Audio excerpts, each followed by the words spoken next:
आपण इयत्ता 5वी मध्ये चिन्हांकित संख्यांची बेरीज आणि वजाबाकी कशी करावी ते शिकलो होतो. आता बघा, 5 अधिक 3 याची किंमत 8 येते. वजा 5 अधिक 3 याची बेरीज मात्र 8 येणार नाही. का बरं? कारण ऋण 5 आणि धन 3, ऋण 5 आणि धन 3 यांची चिन्ह भिन्न असल्यामुळे इथे मध्ये जरी बेरजेचं चिन्ह दिसत असलं तरी यांची वजाबाकी होते. 5मधून 3 केल्यावर किती राहणार? 2. पण एवढ्यावर भागत नाही. या दोन्हीमध्ये जी मोठी संख्या आहे त्याचं चिन्ह द्यावं. पहा, मोठी संख्या 5 आहे, 5चं चिन्ह दिलं वजा.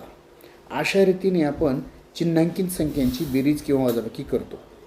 थोडक्यात काय, कोणत्याही संख्येचे बेरीज किंवा वजाबाकी ही फक्त मधल्या चिन्हावर ठरत नसून चिन्ह समान असेल तर बेरीज करावी व चिन्ह भिन्न असेल तर वजाबाकी करावी. जसे ऋण 4 ऋण 3. आता इथे जरी मध्ये ऋणचिन्ह दिसत असलं तरी दोघांनाही ऋणचिन्ह असल्यामुळे या दोहोंची बेरीज होईल. 4 आणि 3 होतात 7 आणि येणाऱ्या उत्तराला या दोघात जो मोठा त्याचं चिन्ह द्यायचं आहे. म्हणजे 4चं चिन्ह आहे वजा.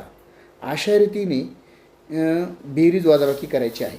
विद्यार्थ्यांनी अशा पद्धतीने याचा सराव करायचा आहे. जसे की 8 अधिक 5.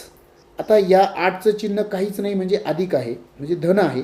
धन 8 आणि धन 5 यांची बेरीज 13 येईल आणि यात 8चं चिन्ह धन असल्यामुळे येणाऱ्या उत्तरालाही धनचिन्ह मिळेल की जे नाही लिहिले तरी चालते. म्हणून मी धनचिन्ह लिहिणार नाही.